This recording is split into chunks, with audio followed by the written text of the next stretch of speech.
So we just overly size this Herschelian theory and the derivative theories.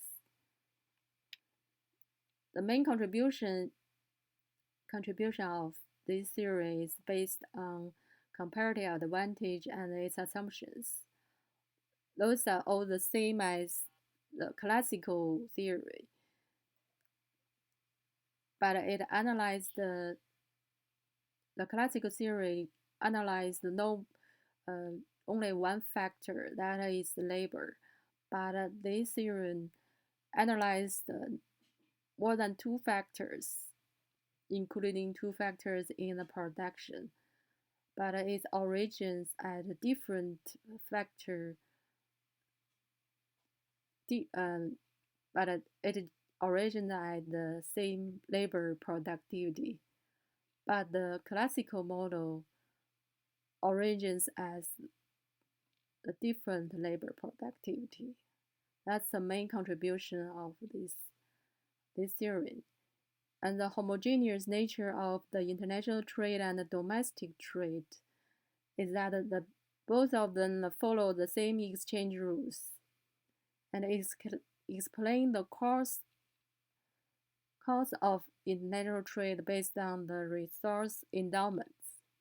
The real advantage determines the trade pattern.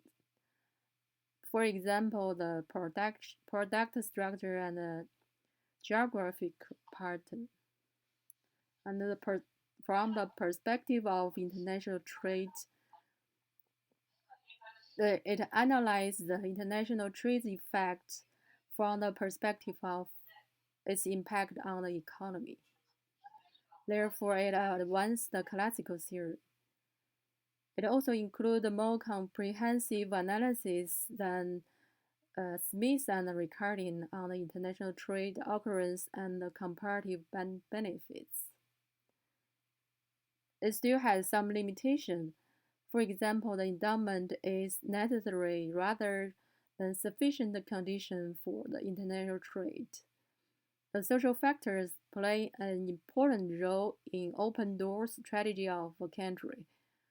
And this theory is a theory of three factors, but it doesn't include the economic relationships such as labor and capitalists how to deal this relationship, the labor and capitalist. It just studied the production factors such as labor, capital, and land. That is not it is a shortcoming of this theorem. It is advanced by Maxim.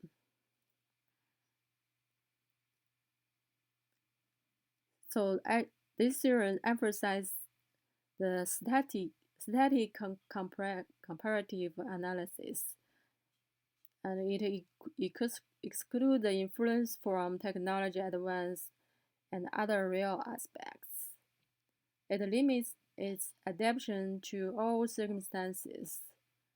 Moreover, this theorem doesn't emphasize enough demand factors. It also limits its interpretability.